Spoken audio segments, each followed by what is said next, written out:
Ladies and gentlemen, welcome to Nobody is Shiftier, because in fact, nobody is shiftier than the Shifty Hippo. I got to start with a couple of things, guys. First of which, and I should have just kept this as something to let Zach put into here. Totally didn't. I started this show a few minutes ago, and it recorded for 3 seconds. Reason being, the only thing you heard was, oh, nope. Yeah, I hit record and then realized, oh, I got to shit right now.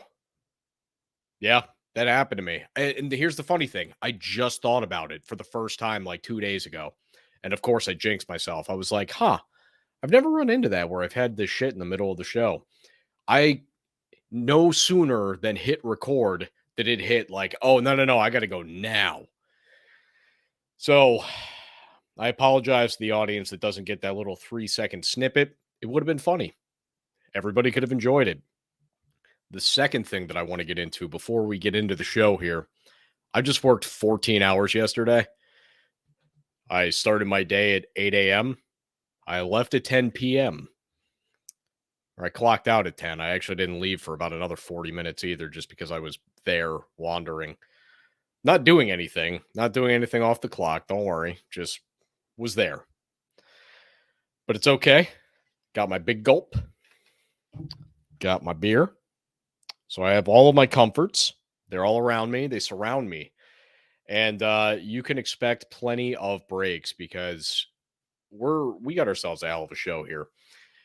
We will talk about one NBA topic just because I feel like I would be doing a disservice to this audience if I just left this alone after somewhat breaking news has come. I mean, at this point, it's been about 16 hours or so, maybe a little bit more. And then we're going to go through, and I'm going to tell you every NFL team's record this year, who gets into the playoffs, at what seed, and what my playoff predictions all the way to the Super Bowl champion are going to be. And it's fine to argue with me on these, by the way, because I will tell you ahead of time, I do these every year. And there's always a couple of teams that I entirely miss. Last year for me, I thought Arizona was still a year away. No, they were there. I mean, granted, obviously not a championship contender, although they did look like it for the first 13 weeks. But Arizona, I thought was going to be, like a 9-8, but hey, this looks promising kind of 9-8 team. No, they were really good. They were 11-2 at one point. The other team I missed was Cincinnati. I had Cincinnati last year going like 4-13. I thought they were going to be garbage. They were not. They made it to the Super Bowl, in fact. I thought that Indy was going to be a lot better than they were. They turned out to not be. I thought Carson Wentz was going to go there to that great roster and be able to, I don't want to say save them because I think that might be overdoing it, but I thought that Carson Wentz with that offensive line, I'm like, okay, that's got to limit his mistakes, right?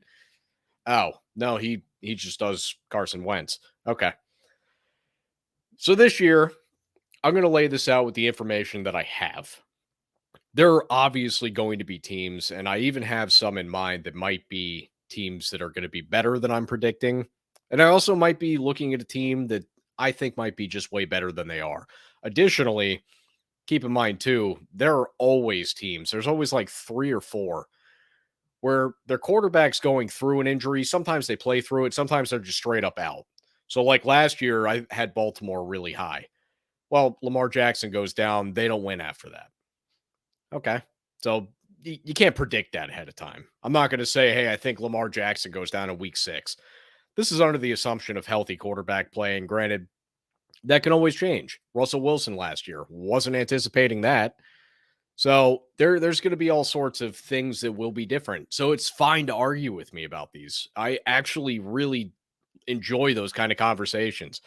So we're going to get there in a little bit. But first, let me talk about the one topic in the NBA that seems to be driving the narrative right now, which is Kevin Durant has more or less agreed to terms to remain in Brooklyn for the time being. Okay. The time being could be any time. I just want to make that point very clear. Keep in mind, Katie and Kyrie are good friends off the court. They both asked for a trade at different points of the offseason. I have a feeling that this is something where Brooklyn didn't want to move Kyrie for nothing. And because of that, Kyrie was going to stay, or really more so forced to stay. And he probably, more likely than not, and granted, I obviously don't have any insider sources here, but I'm going to assume that he had a conversation with Kevin Durant at some point and said, hey, man, they're not getting me out of here. I'm here next year. Doesn't look like they're looking to get rid of you right now either. Why don't we just play this one out? Now, I could say this right now, and 2 hours from now, Kyrie blows up and is like, so I want out still, just to clarify. We'll see. But that's my feeling. Do I think this stays this way? No. I think that by midseason, one, if not both of these players are no longer in Brooklyn. I've been saying it the whole time through, although I did not think they would last the offseason. And granted, there's still time in this offseason. I want that to be kept in mind because what this does is it essentially, this might be forcing some of the teams that haven't given up quite enough to say, well, shit, if he's ready to stay, now we have to give up more. We thought we had the leverage before. Now we don't. So that might be a move for Brooklyn to be able to just get more for these players. I don't think that by trade deadline that both of them are still there. I won't be shocked if KD's still there, but I don't foresee him being there after this year. I just don't see a scenario in which that could even take place. I think that we're going to be looking at a Brooklyn team that's really going to be young pieces going into the not into this season at this point, but going into next season. I think these moves are going to be made. Also, if I'm not mistaken, I believe Kyrie's contract, this is the last year on it. So if I'm not mistaken, he becomes a free agent after this year. So he gets out of there. Depending on what they do beyond Kyrie being out of there, because I foresee that happening, even if somehow, some way these two are together by the end of the season, I think Kyrie still leaves. And maybe Brooklyn can pull something off to keep KD there, but I don't know. I'm just not buying it. I can't get behind that theory. Like, okay, yeah, they're gonna, because even if they run it back, we've seen what it is. It's got some of the greatest offensive potential you've ever seen in your life, and defensively, it's terrible, and they can't win in the playoffs. I mean, they're just going to be a perpetual somewhere between 4 and 7 seed, and they're going to get knocked out in the first, maybe second round. And that's what this team is currently constituted. I mean, Seth Curry's a nice piece. Joe Harris, pretty good piece. What's after that? Blake Griffin? Tried to sell me on Blake Griffin? Get out of here. All right. So that's my take on the NBA for right now. Before we move over to the NFL, we are going to take a little sip of the beer because, well, it's been 8.5 minutes. Beer breaks aplenty today. So what we're going to do here, I'm going to go through each division. I'm going to tell you what each team's record in that division is going to be. After I conclude the NFC, I will go back and tell you who the playoff teams are. Obviously, as we go through 16 teams at a time here, it might be a little difficult to keep up. Ooh, who did he have in? Ooh, who was going to be the 7th seed? I'll go back and break that down for you. And then I'll do that with the AFC. Then we're going to flip the page, and I'm going to go over playoff predictions. Keep in mind, as I do this, I make sure that the negative from one side and the positive from the other even out to zero, so that these could be realistically the way that every team's record actually ends. I don't do it in a way where every team is over 500. Obviously, that can't be the case. For every team that's over 500, there's got to be somebody that's equally below 500. And obviously, as you mix that in with 32 teams, that number fluctuates a lot more. I have this to where, if I'm not mistaken, I believe it is minus 18 on the NFC side and plus 18 on the AFC side. That was the math that I did earlier. That was fun. That was really what I wanted to do when I woke up, by the way. So happy I got to go through that. Here we go. We're going to start off with the NFC East. We've got in 4th place the New York Giants at 5-12. Personally, I think that this is the year that Daniel Jones is playing for his future, but not with New York. I think New York's already moved off Danny Dimes, and they're looking towards what their future quarterback's going to be. This is Daniel Jones' chance to present to the rest of the league, hey, if you guys need a guy that can compete for a starting job, or hell, if you just need one of those backups, it's better than most of the backups, and you just want somebody that's really sturdy in place, I'm still that guy. And I think that's more so what Daniel Jones is going to become in his newer iterations of the NFL future for him. But this is his year to prove that, because if he has another year like he's had where he has like 18 turnovers, he's probably still going to be a backup somewhere, but it's not going to be one of these guys that's even talked about as a, oh yeah, this guy's on this team. It'll just be like, oh yeah, they picked up Daniel Jones. Sweet, we got a backup. That's what this season is for the Giants. Otherwise, I think the roster building's going pretty well, but I don't think that it's a good team by any means. Third place in the division, we have the Washington Commanders at 7-10. This is unfortunate for Washington fans. I think Carson Wentz just makes you good enough to not get like a top 10 pick in the NFL draft. That's what sucks, because that's the purgatory you don't want to be stuck in. Washington hasn't done a terrible job as far as roster building either. They have something going. It's not great, but they've got pieces. But when you look at the quarterback position, obviously, I do believe that Carson Wentz is going to be somewhat of an upgrade for them.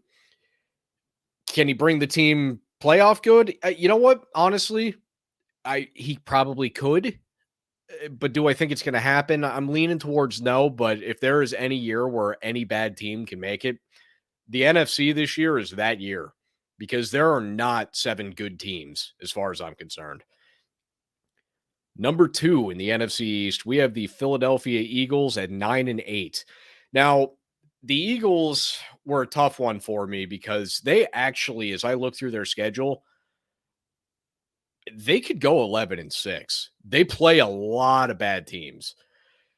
But I think through, okay, there's got to be somewhat of an evening out here, and I got to think the teams like Washington, the Giants, Carolina, Atlanta, even, there's going to be teams that we know aren't very good, but they're still going to win games that they probably shouldn't.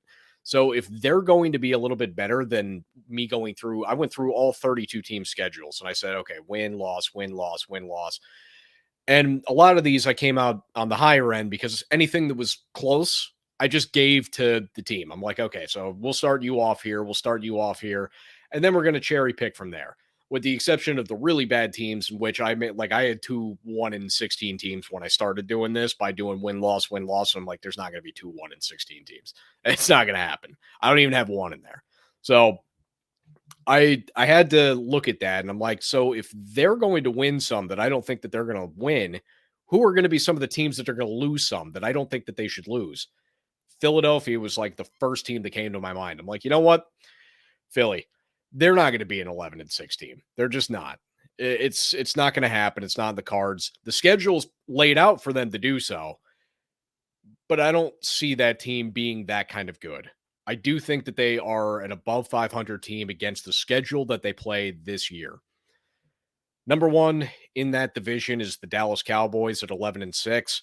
This is going to be another prototypical Cowboys case of what they've done the last few years. They're going to beat up on their division, and they're going to struggle when they play actually good teams. But the NFC East isn't playing a whole ton of great teams this year. So I think that Dallas is going to be able to get away with just playing Dallas Cowboy football as it is currently presented to you. And they're going to have a lot of wins. They're just not going to be beating anybody that's really good. But I think that they're going to be the team that takes down the Eagles when the Eagles should probably win the game at home. They're going to be the team that goes on the road and maybe gets one here and there against, say, like a Minnesota. You know, a team that, well, yeah, they should probably beat, but, you know, we'll see. They're going to win a lot of those ones. What they're not going to win is the times that they're playing some of the better teams in the league. If they play Tampa or Los Angeles, anywhere in there, that's a loss. The Cowboys are not those teams. So just to reiterate there, we got Dallas at 11-6, Philadelphia at 9-8, Washington at 7-10, and the New York Giants at 5-12. Moving over to the NFC North, Fourth place, we got the Chicago Bears at 5-12. The Bears are a hard one for me to predict because I really don't think that there's a whole lot there. And I also don't know much about Justin Fields' game yet. I feel like I just saw bits and pieces of it. I never felt like I really got to know who's Justin Fields when he takes the field. I I think that this is a below average team, and I oddly think that this division is going to be a little bit more competitive than it has been, where I don't think that Detroit's going to be just a stomping ground for everybody. I think that Minnesota is going to benefit from some of the lack of the NFC. I think that they're going to be able to capitalize and be a little bit of a better team. I do think Green Bay is a lesser team than they were last year, but I think that there's room for Chicago to win more games than I have them presented at. But until I see it, I don't trust it. So Chicago is going to stay down at 5-12 for me right now. Third place in this division is going to be the Detroit Lions at 8-9. I don't think that Detroit's a winning team yet. I don't think they're an above 500 team, but I do think that there's something there, particularly offensively. Jared Goff, although is not somebody that you would even consider a top echelon quarterback, he's probably not making anybody's top 15. Jared Goff can play. We'll say it that way. He has some stuff there, and he's obviously got a little bit of weaponry out there in Detroit. And we saw this offense last year put up points. Their offense wasn't a problem. I mean, it was a problem in the way that they couldn't put up 35 every game, but I mean, they were putting up consistent points. They just had no defense at all. I think that we're going to see something that's a little bit better than last year, a lot more promising for their future. I don't think Jared Goff's the guy, but Detroit's going to look like a fun 8-9 team this year. Number 2, Minnesota at 10-7. I think, again, they capitalize on the NFC just being worse than it was really over the last decade at any point. I think the NFC this year might be the worst conference that there's ever been in the NFL as long as I've been watching.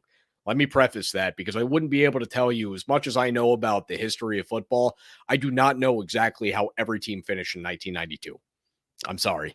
I don't have that to my disposal.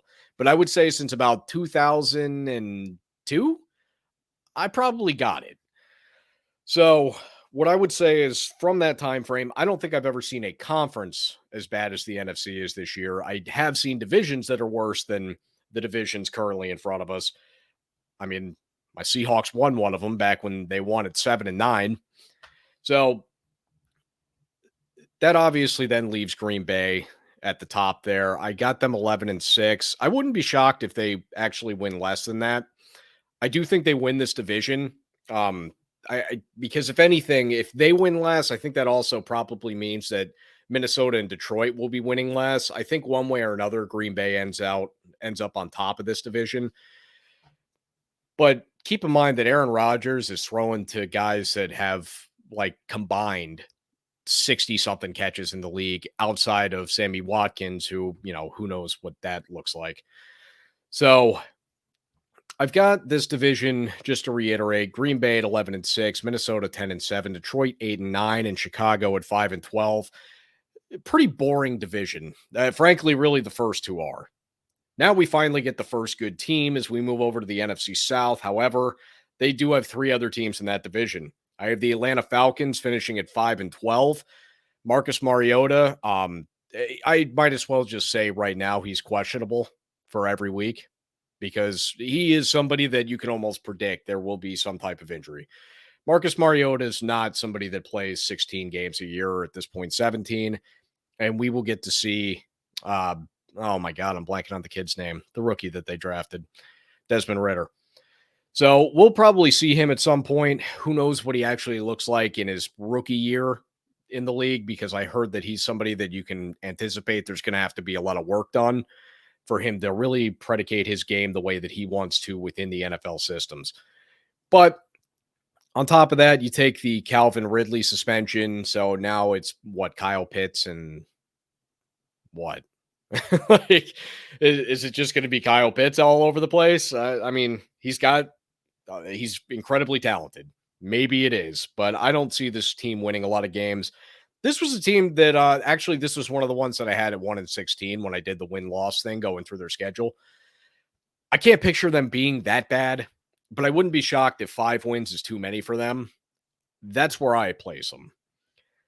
I also have the Carolina Panthers going 5-12. I do think that Baker Mayfield will inevitably be starting for this team, but I think at the end of the year, the Panthers will realize that neither Sam Darnold nor Baker Mayfield is going to be what is their future plan. It will not be their pathway to the future. So Carolina, I think they're going to be just a little too good to be one of the bottom teams, but I still think this is a top 10 draft pick kind of team next year that obviously they'll be able to shed both the quarterbacks this offseason, and they'll probably end up picking one of the kids coming out of college. Could be any of them. At this point, we still have the whole college season to be played. We still have all the stuff between the end of the college football season and the draft, where all of a sudden there's a quarterback you haven't heard of that all of a sudden is, oh, he's going to be a first rounder. And it's like, what? Like you just said a week ago, he was like early 4th round. So we'll have to wait for who they're going to be able to take. But I think this is it for both those quarterbacks as far as their starting roles in the NFL, at least for right now. I think Baker still has a chance.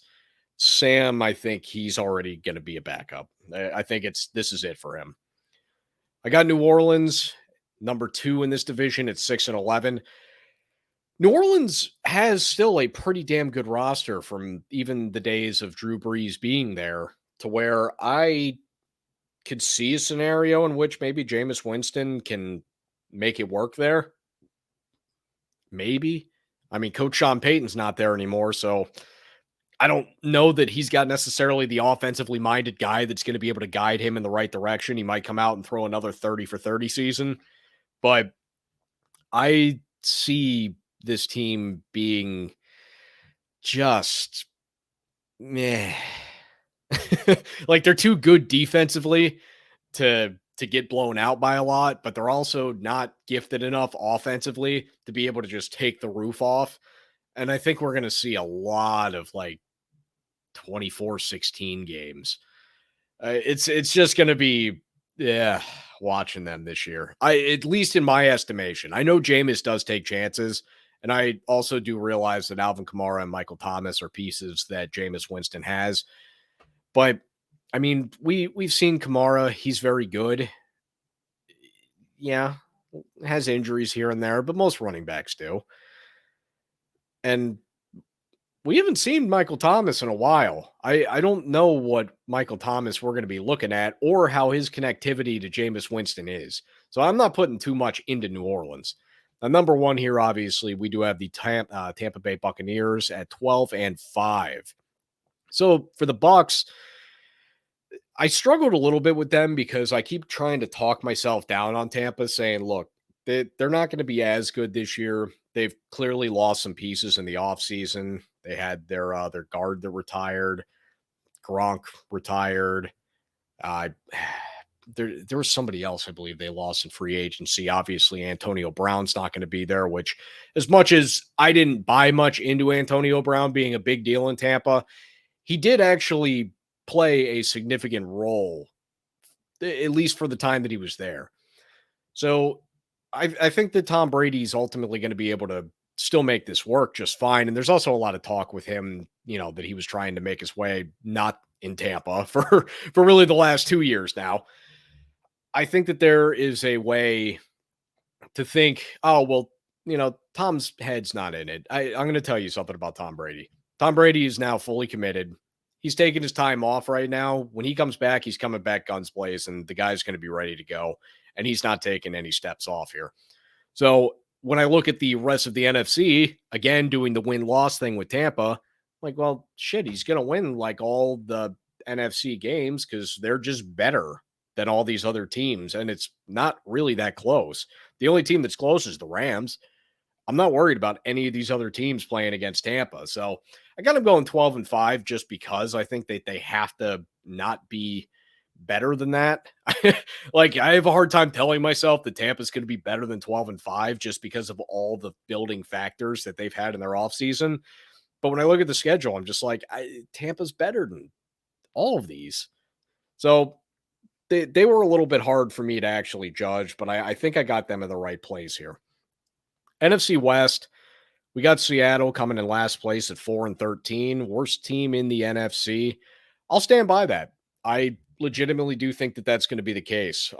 If you want to make a case for maybe Atlanta or the Giants being worse, I'll listen. But I think that Carolina's going to be better than us. I think that Washington's going to be better than us. Detroit, San Fran, whoever. I mean, granted, I don't think a lot of people have San Fran all that low, but new quarterback in there. We'll see. I still think Seattle's the worst team in the NFC. It really comes down to quarterback play. I mean, Drew Lock and Geno Smith, God, that is the worst quarterback competition that there's ever been. Okay, you know what? I'll take that back. Maybe not the worst, but it's up there. So Seattle, I think they have a lot to build off of, obviously, as a Seahawk fan.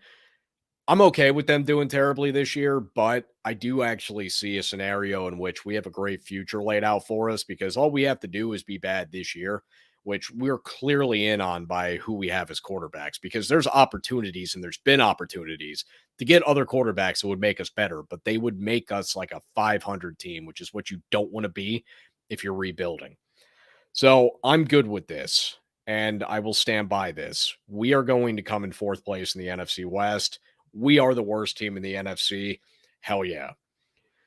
Third in this division will be the San Francisco 49ers at 8-9. You are going to see the fall off of what happens when you do not play Jimmy Garoppolo on that team because I don't feel much confidence in Trey Lance. However, their roster is so good, I have a hard time believing that they're going to lose a ton of games. I think that they are now going to be a team. Now, for them, this isn't a rebuild. This is them moving to the future. So for them, 8-9 isn't the worst thing in the world because if Trey Lance shows any promise towards a future, well, guess what? You now have all the things you need. Let's keep growing the kid, and next year will be better, and the year after that will be better than that. I think that this year, it's about a 500 year for San Francisco. Yeah, maybe they go 9-8, not 8-9. I really don't think that they're a good team. They're a good team with an, I don't know, quarterback. You know what I mean? So that's where I got San Fran. Number 2 in this division, I got the Arizona Cardinals at 10-7. Look, they're going to have to figure out this all this drama with Kyler Murray at some point. I wouldn't be shocked if they have a slow start to the season just because there's a lot of shit going on there, but they really need to do what they can to get off to a decent start because keep in mind, Kyler Murray has also been proven to be one of these quarterbacks who, as the season progresses, he becomes fatigued, he becomes hurt, and he's not able to compete at the same level. After starting 11-2 last year, I believe they won. Did they win anything after that? I don't even know if they won one more. They might have legitimately just ended up 11-6 and out in the first round. I know that they didn't do a lot of winning after that. If they won anything, they won a game. So I think that Arizona, it's very important for them to get off to a hot start. However, again, with this NFC being as weak as it is, I just think Arizona is too good to not be one of these teams that at least ends up in the playoffs. Number 1 there, no surprise. We got the LA Rams. I got them at 11-6, and I could have gone 12-5 with them. I think, for one, they don't have an easy schedule. The whole NFC West does not because we play the AFC West. What a year for that. So the Rams have to play at some point the Chiefs, the Broncos, the Chargers, and the Raiders. And additionally, they're starting off their season with, the Bills. So that does not help. And that was mostly why I have the Rams at 11-6. It's just because I'm thinking to myself, I'm like, okay, maybe they split the AFC West. Maybe they go 3-1, but I mean, it's tough to win against those teams. And then you also have Buffalo, who's hungry. I'm telling you, Buffalo, they are still pissed about the way that last season ended for them. They're coming out there to show it. And if I'm not mistaken, I believe they are the favorites for the Super Bowl. Like a lot of people are in on Buffalo, and I think Vegas agrees. So I think Vegas is going to come out there, or I think Buffalo is going to come out there, and they're going to stick it to the Rams in week 1. I think it'll be a close game. I'm not saying take Buffalo, bet the farm, all the money. Also, week 1's a weird week. I don't bet a lot on week 1. Or, you know what? At this point, I kind of do, but I don't trust any of my bets. I've seen Jacksonville win a game in week 1 twice, and they end up being the worst team in the league. So I'm not really into week 1 stuff, but the Rams probably going to be coming off a little bit of a Super Bowl hangover. They're still a very, very good team. Don't get me wrong. I don't want this twisted up to where now I'm saying the Rams suck and they're overrated. No, no, no, no, no. They have a tough ass schedule. And I think that they're going to lose more games than you would probably imagine that they would if I just said, hey, Rams record go. And you didn't look at their schedule, you'd probably say something like 13-4, 12-5. Hell, you might even say 14-3. I just think that you're probably looking at a team that's going to be overrun by some of these tough games. And luckily for them, they don't have to do a whole lot to get into the playoffs in the NFC or even win that division. So, and I honestly, Seattle's not a threat. I don't think San Fran's a threat this year. And Arizona, they have drama and also have proven that they don't play deep into the season good football. They just play up the beginning of the year, great football, and then they fade. The Rams will be fine. Let me have them at 11-6. All right. We're going to take a little sip of the big gulp and a little sip of the beer, and then we're going to move over to the AFC.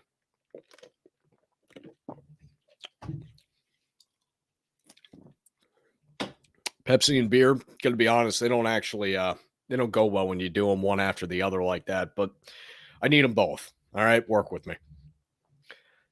AFC East. Oh, hold on, I did promise this. For the NFC, let me tell you the teams that will be in the playoffs. I do have Tampa as the number 1 seed. I have the Rams at 2, Green Bay at 3, Dallas at 4. Arizona is 5th seed, Minnesota 6th, and Philadelphia 7th. We will get into what the playoff predictions will be in just a little while here after the AFC, but that does list there the playoff teams for you in the NFC. AFC East. The New York Jets, I do have coming in last place in that division at 6-11.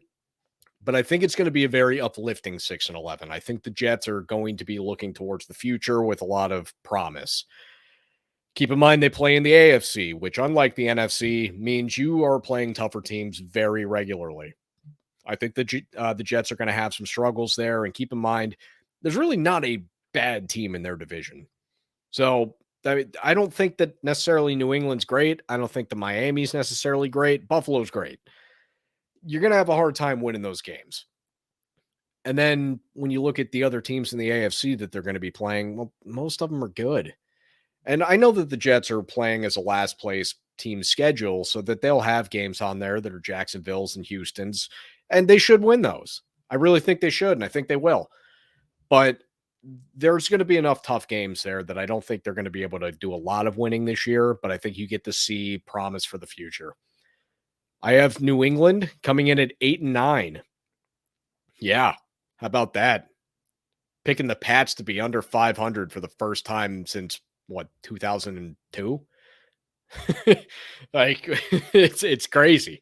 It feels weird doing it, but I think that New England is just not to standard when you look at the rest of the AFC at this point. I think that they might be able to sneak out an extra win. I mean, maybe 2, just because of the great coaching of Bill Belichick. But, I mean, you got your old defensive coordinator now being your offensive coordinator. I just don't think that team's going to be able to score enough points. I mean, they have no weapons. And Mac Jones isn't Tom Brady. This isn't like this outlook of, oh, my God, well, we have the thing. You got a great coaching staff and a pretty damn good defense. You don't have much else. I got New England finishing 3rd there. I've got the Miami Dolphins finishing at 10-7, second in that division. I feel good about Miami, but not as good as some.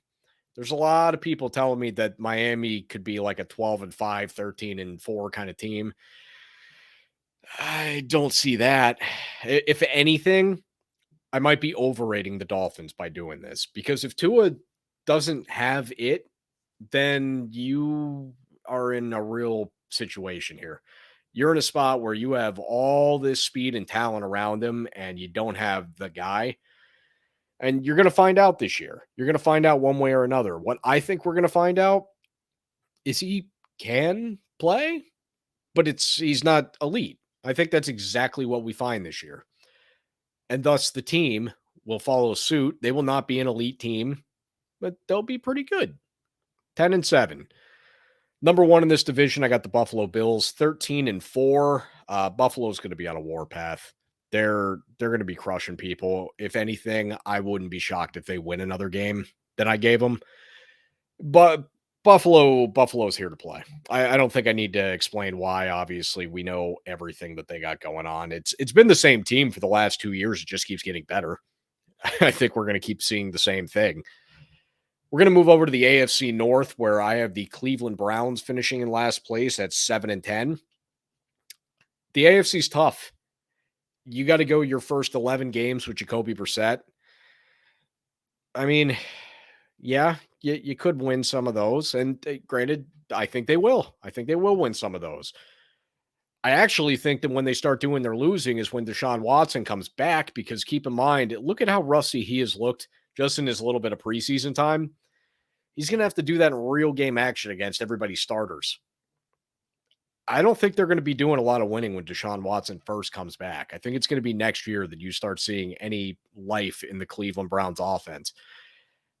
This year, considering A, their division, and B, their conference, I think Cleveland is a below 500 team, and I don't really see a way that they're over 500. I went through their schedule, and originally I think I had them 8-9, and then I was like, I think I gave them too much. So, okay, maybe they go 8-9 like I originally had. But no, they're not over 500. Number 3 in this division, I do have the Pittsburgh Steelers at 8-9.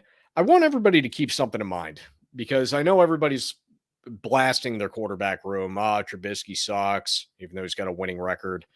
Kenny Pickett's hands are small, because that matters. Look, they just took Big Ben in what was the worst iteration of a Hall of Fame quarterback seasons.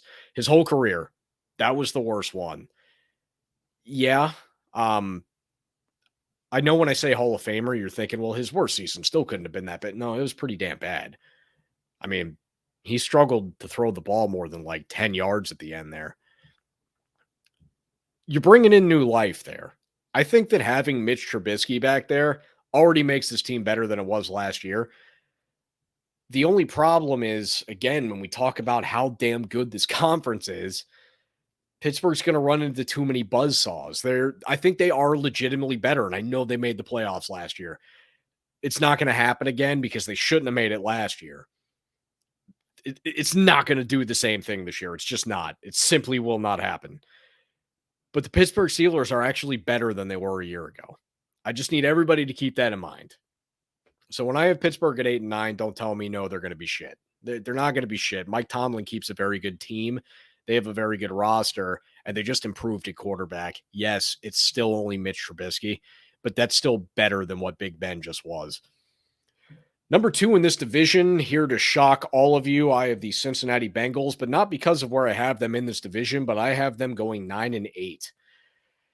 Look, Cincinnati last year, I want you guys to remember there was a time in the season where I think they were 7-6. I think is what they were, right before their offense all of a sudden just clicked on all cylinders and they went flying through the rest of the NFL. Cincinnati was a borderline playoff team that, honestly, I thought pretty much up until the last week, they weren't going to be in there. Cincinnati was able to pull it out. Good for them.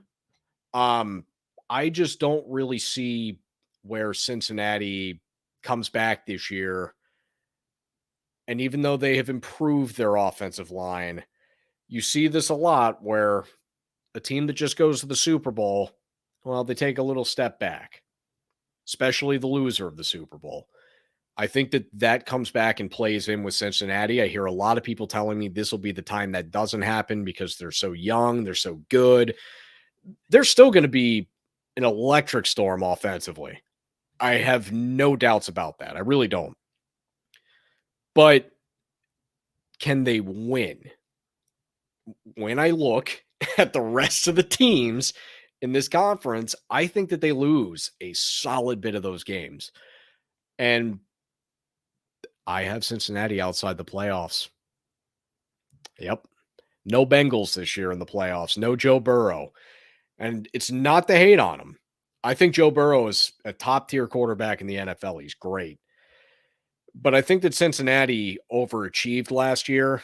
And I think they come back to being a little bit closer to what they should be. Keep in mind, last year I had this team going 4-13.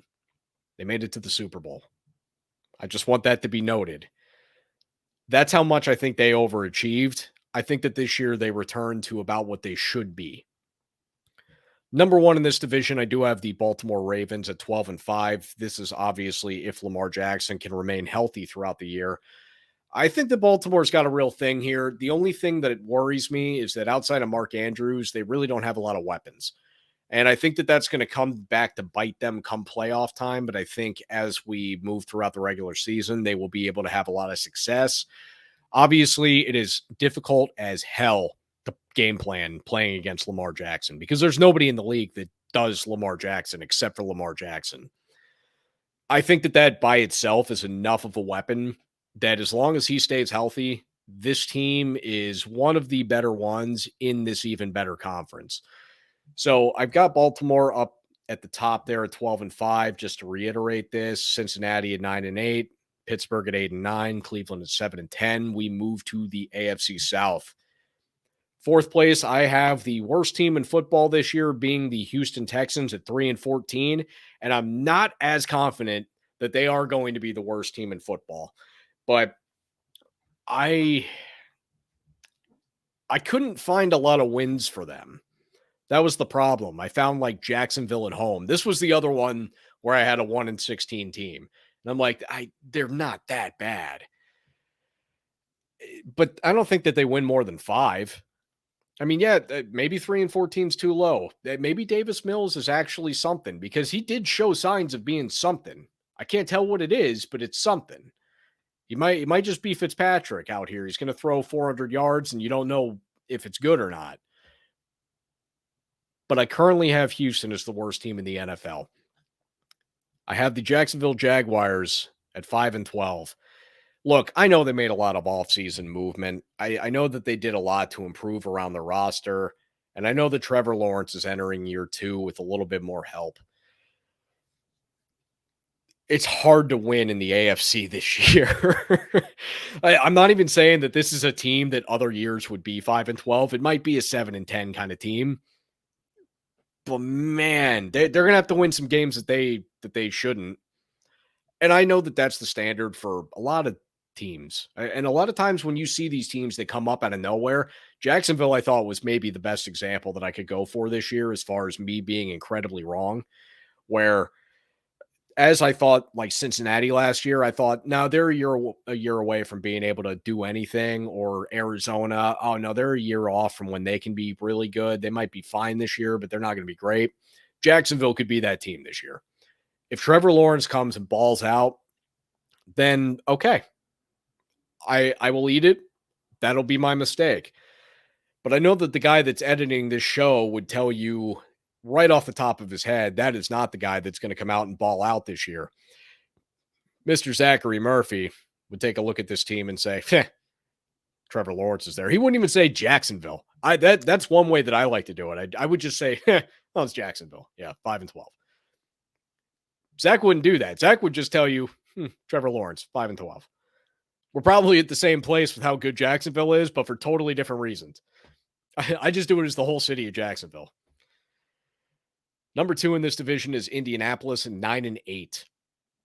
Indy was a tough one for me because I really don't know what it's going to look like with Matt Ryan there. I think it's going to be pretty good, but I think that it probably looked better last year with Carson Wentz, but I don't know that. Like, I just don't know. And that's what's hard here because I know that Matt Ryan's not going to make the same amount of mistakes that Carson Wentz does. And yeah, Indy lost some games via mistake. They also got blown out in week 17 or 18, whatever, by Jacksonville. So, maybe Matt Ryan won't let that happen. But I don't have a whole ton of faith in the Colts to be a great team. Number 1 in this division, I have the Tennessee Titans at 11-6. This is mostly just because of the division. I think the Tennessee is going to win definitely 4 to 6 of these games.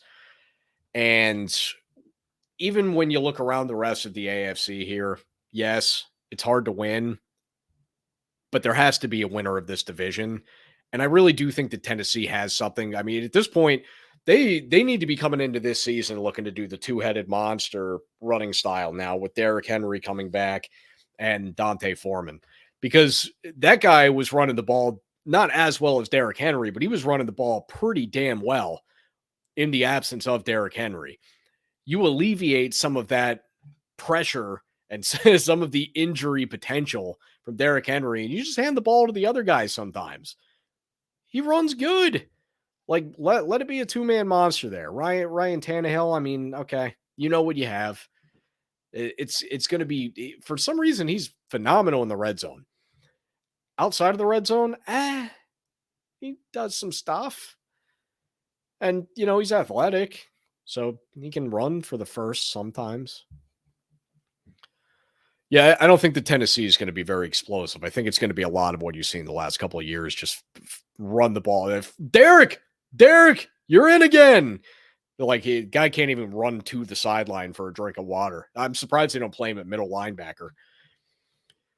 We move over to the AFC West, the division of hell. Like, when I'm talking division from hell, I've never seen a division that looks this good going into an NFL season. Never in my life. This one, where I said the NFC is the worst conference I have ever seen, I'm not as positive on that as I am on this, that this division is fucking phenomenal. There has to be, unfortunately, a fourth place team, so I do have the Las Vegas Raiders coming in at 10-7. Yep, fourth place at 10-7. I went through the schedule, too, to make sure that all these things could happen. They can. Number 3 in this division, the LA Chargers, 11-6. Yeah. Yeah. How about that? Justin Herbert, I mean, he's not taking any breaks, right? All of a sudden, there's supposed pressure on him that he has to make the playoffs. Well, okay. Eat a bag of dicks. Justin Herbert is also like consensus top 5 quarterback by most people in the NFL. I don't think the pressure's on him. I think it's on the coaching staff. Number 2, Denver Broncos, also at 11-6. I'm giving them a tiebreaker here. But I do think that Denver with Russell Wilson, it's going to be an immediate success. Granted, I don't think it's going to be as good as this team might be a year from now, because obviously chemistry does take some time to take place. However, I think that Russell Wilson's pretty compatible with just about anybody in this league. So I think that Russ is already making it work with his receivers. And I'm sure that we're going to see it come game time. The one thing that I'm thinking that Denver's probably going to realize, and I drafted their running back in my fantasy league because of this, Russell Wilson holds on to the ball for a long time. Even when the protection is there, I think that they're going to still have to run the ball for Russ to really be able to have the success. Like when they did the whole, let Russ cook thing the last couple of years, the problem with that is that Russ needs the run game for his game to really work to its best. And I don't know if he even realizes it, although I think he's smart enough to. And I don't, what I'm worried about is that Denver doesn't know that yet. And so they're about to just be in the shotgun all year, and Russ is going to be taking sacks even with a better offensive line that he had. So Denver, I've still got number 2 in this division. Kansas City obviously then comes in number 1. I've got them at 12-5. Look, they're going to lose games in this division. I couldn't have them be like this 14-3. I always tell people the Kansas City is just better than you. They're not going to be able to only lose 3 times playing these teams 6 times. It's not possible. And they also got Buffalo on their schedule. They got the Rams on their schedule. Like they got some tough games. And I think the Kansas City is still going to win a lot of those tough games, but they're also going to lose some of them. There's no way they just go and beat everybody. It can't happen. So what that does for the AFC as far as the teams that make the playoffs, I do have the Buffalo Bills as the 1 seed. Kansas City is the 2 seed. Baltimore is the 3 seed. Tennessee is 4. And then I have Denver, Chargers, and Vegas all making the playoffs. The whole AFC West gets into the playoffs this year. Hot takery over here on Nobody is Shiftier. I got Shifty and I put in the whole AFC West. So this does leave Miami also just outside of the playoffs. So those of you that thought that I overdid it with Miami, I still have them missing the playoffs. So just keep that in mind. I want you to realize I'm being real with you. I'm not sitting here just saying, no, Miami, yeah. No, they're gonna be good. They're not playoff good in this AFC. It just can't be. All right. So for the first round of the playoffs, I am struggling with my hat. For those of you who are not watching on video, I am struggling. Okay. This leaves us with a first round. In the NFC, we have the LA Rams at home against the Philadelphia Eagles. I think the Rams kind of wiped the floor with them. I got this game going 34-17 in favor of the Rams. They move on.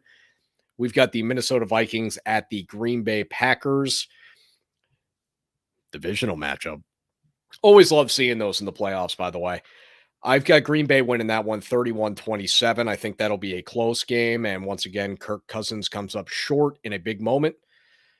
And we've got the 4-5 seed game here, Dallas against Arizona in Dallas. I have the upset on this one. I think Arizona is just better than Dallas because Dallas isn't better than any good teams. So I've got now for the second round there, Arizona goes to Tampa.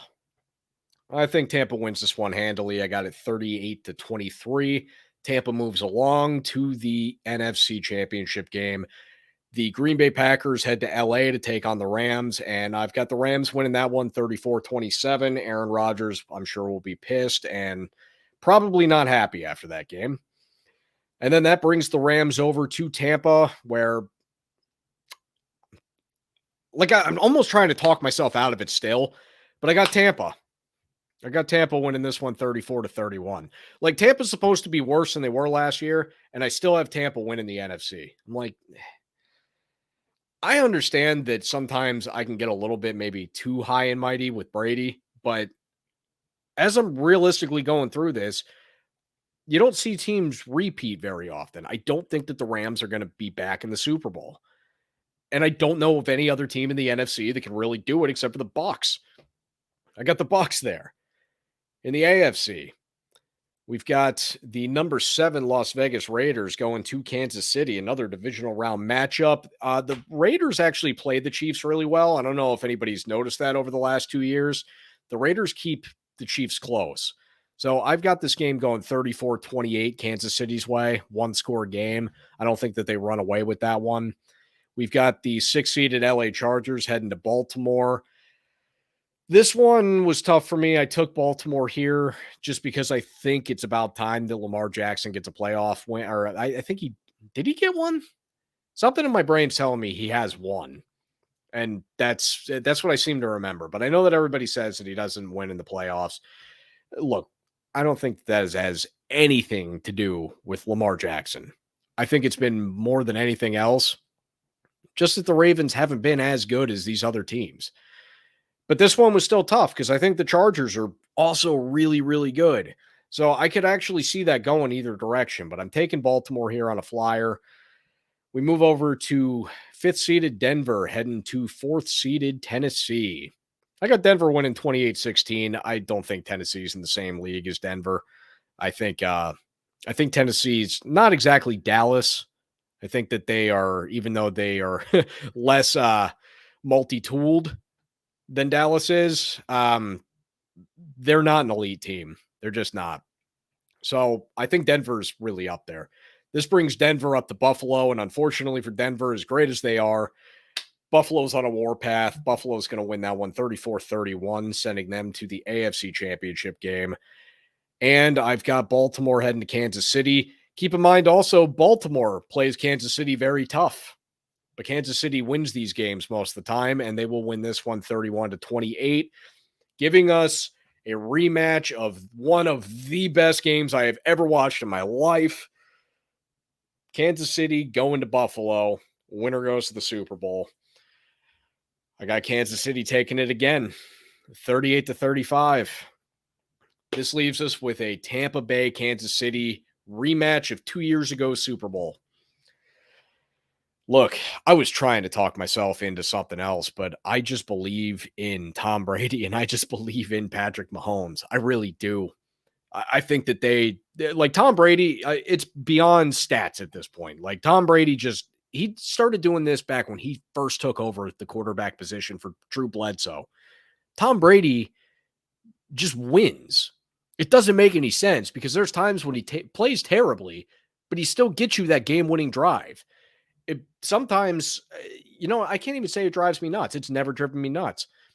I was 9 years old watching. I'm like, dude, this guy's like a hero. My dad's watching. He's like, but it's not good. And then Tom Brady got really good to go with that. So then Tom Brady started slinging the ball. And now at 45 years old, he's still going to be like top 5 in every statistical category in the NFL. For Patrick Mahomes, and like, I don't bet against that guy. You kidding me? I think Patrick Mahomes is the best quarterback in the NFL right now. I'm taking him 10 out of 10 times over anybody else. But then we get to the Super Bowl here, and it's Tom Brady and it's Patrick Mahomes. What do you do? Well, I'll tell you what we do. We eat it a little bit, and we just say, you know what? It's got to be Tom Brady, right? Because he's never going to lose again.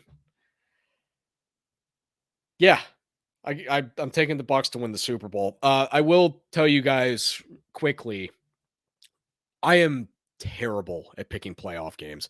Last year, I think I did about as good as I've ever done, and it was like dead on 500. Playoff games have never been something I'm great at when it comes to the NFL.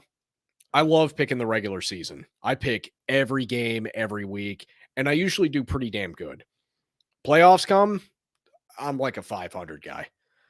It's some years it's worse. Some years I'm coming back and I'm like, man, I won like 32%. It's not me. So yeah, if we're being realistic here, I could see the Chargers beating Baltimore, even if like my whole regular season pans out, which obviously I told you guys will not be exactly that. But I could see the Chargers beating Baltimore. Dallas could beat Arizona. That's round 1. What else did I mess up? So then that sends Dallas to Tampa. No, Tampa still wins that. Green Bay could upset the Rams. The Chargers then would be going to play Buffalo. So Buffalo wins that, but that then means Denver goes to Kansas City, and Denver might be able to beat Kansas City. And then all of a sudden we're looking at a Buffalo-Denver game and a potential Tampa-Green Bay game. And God, I love watching Tampa Green Bay games with Aaron Rodgers and Tom Brady, but I feel like it's going to be super repetitive if we see it again. I guess I'd still like to see it again. I don't know, guys. I'm excited for football, man. I spent so much time making this damn thing, so I hope you guys like it. I wanted to give some insight to all 32 NFL teams because I know that there's teams out there that I'm not going to talk a whole lot about during the course of the season. Like, you're probably not going to hear me breaking down the Giants or Houston. I'm not interested. So that's what I'm going to talk about, are the things that I find interesting and the things that are obviously really good that are being talked about everywhere else in the country. So I'll be talking a lot about a lot of these teams I'm looking at right now on this playoff sheet. Buffalo will absolutely be talked about. Kansas City is going to be talked about. Vegas is going to be talked about. Like, all these teams on here are going to be talked about. But when I was looking at some of the teams that are going to be towards the bottom, I might not even mention them throughout the course of the whole season. They might go totally unknown. The only team that I'll be talking about that I know is bad is my Seahawks. Outside of them, all the bad teams, I'm sorry if I don't talk about you guys. It's not anything against you as an organization. Be better. All right? Like, that's all you got to do. Just be better. We'll make it work. I'll talk about you if you're good. That's how this game works. So next week, guys, I'm going to be going over the top 10 power rankings. Kolbs gives a weekly power rankings.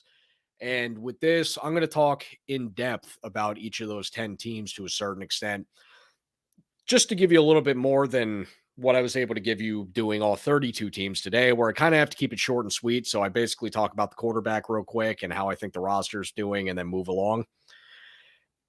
We'll be able to actually break some shit down next week. So I'll be coming to you with that top 10 power rankings list going into the 2022 NFL season. And, I'm debating on this because usually I give picks when I give the power rankings, but I'm thinking to myself, I might be able to get in another show after next week before the NFL season officially kicks off. Maybe I give picks right before the games start. Yeah, that's what I'm thinking. I'm thinking I'm probably gonna hold off on picks next week, and then in 2 weeks, right before the NFL season begins, probably like the day before, or the day of, I will be coming to you to give picks. I'm gonna see if I can maybe get somebody to come hang out with me for that week too. I think it'll be fun, even if we can make Nobody a Shiftier a little bit of a party. Maybe I can get a couple of the guys around. We can do a little bit of a group session here. I can go over my picks, let everybody shit on me. We all have fun. I made that sound more negative than it actually is. Like, I actually enjoy, we all just kind of shit on each other. It's what we do. I made it sound like they just like pick on me. Huh. Well, I'll nail it next week. I'll set it up next week. I'm going to do this again where I try to promote, but I'm going to make it not sound like it's a terrible time for me specifically. Like, I want to sound like I like my friends. That's kind of what I want to do. So, guys, check out Nobody's Shiftier next week for power rankings and somewhere within the next 2 weeks for some picks. Also, check out John and I on Jacked and Canned. I'll probably be doing a little bit of this with him on our sports roundtable whenever I record with him this week. But then we also, as you guys who listen to both shows know, John and I are also going to talk about a whole bunch of other shit. There's going to be so much non-sport related things to talk about. I've already texted myself at least like 14 topics to bring up. So we're going to have a good time over there on Jacked and Canned. And guys, with that said, this has been Nobody is Shifty.